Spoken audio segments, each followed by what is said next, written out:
Hi there, welcome back. Hope you gained some key insights through the Adopting Shared Leadership activity. To quickly recap, you learned that there are three leadership styles: autocratic, laissez-faire, and shared democratic style.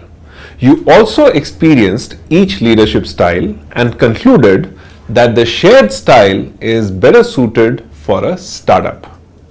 Before we proceed, here is an interesting piece of information about shared leadership.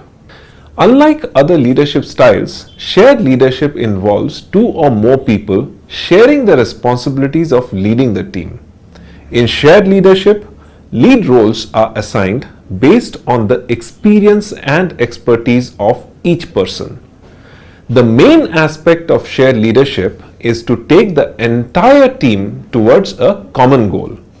And the driving principles of shared leadership are ownership, co-creation, trust, and alignment to the big picture.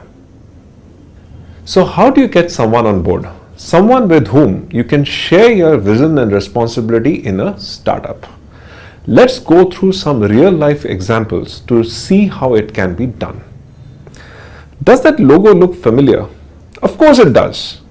Sergey Brin and Larry Page together co-founded Google while they were PhD students in 1998. So what worked for them? Common interests, common passions, common ideologies. Both Sergey and Larry had a technology background. Both share a common passion for protecting the environment. Both live by the ideology, don't do evil.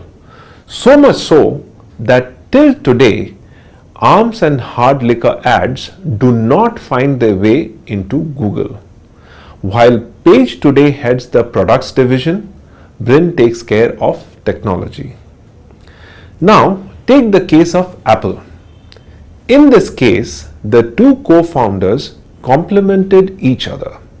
The technical skills of Steve Wozniak complemented the business foresight of Steve Jobs and helped turn Apple into the world's largest information technology company. And finally, there is Twitter. Co-founders Evan Williams, Jack Dorsey, Noah Glass, and Biz Stone have great mutual respect and were driven by a common ambition to create this immensely popular online news and social networking service. These examples illustrate how finding the right co-founder can help build a lasting company. To summarize, in the case of Google, the leaders are from similar backgrounds. In the case of Apple, the leaders complemented each other's talents. And in Twitter's case, the leaders had a common passion and personality. In the real world, how and where do you find such co-founders? Simple. Looking for people within your own network will easily help you identify potential co-founders from similar backgrounds. For finding a partner with the right complementary skills, refer to the entrepreneurship styles table that was shared with you in the previous course. To find people who share your passion, explore various forums such as events, social media, workshops, summits, etc. Here is a word of caution though. You should look for a co-founder if and only if you are sure that your venture does indeed require one at that time. Don't appoint one just for the heck of it. Let's not be in a hurry to find the right co-founder.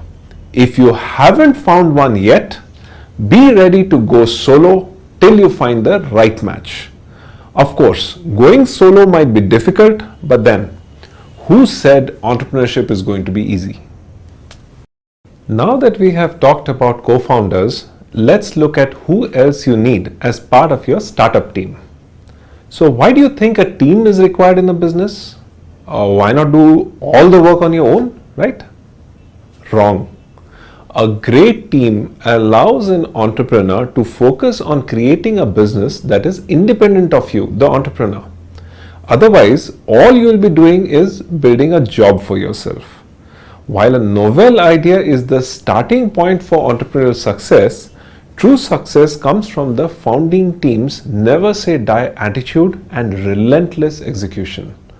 While startups have similar managerial needs, every startup is different and has its unique challenges. However, there are some common roles you can find in most organizations. These are the head or the leader. This person is the visionary of the business. He or she sets the long-term strategy and direction. The technology officer. This person is in charge of all technology decisions for the business and extremely critical as she is responsible for all decisions regarding digital platforms, e-commerce, mobile apps, etc. Financial officer. All financial aspects such as accounting, budgeting, cash management, etc. is handled by this person. Sales and marketing. All marketing and sales driven activities of the startup will be the responsibility of this person. It is important that you hire appropriate individuals for these roles depending on the nature of your startup and the resources that you have.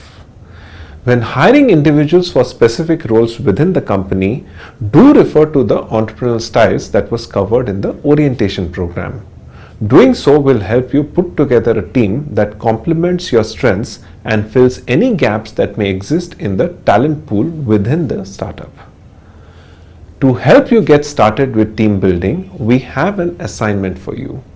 By completing this assignment, you will be able to detail out a clear set of roles that are required within your company.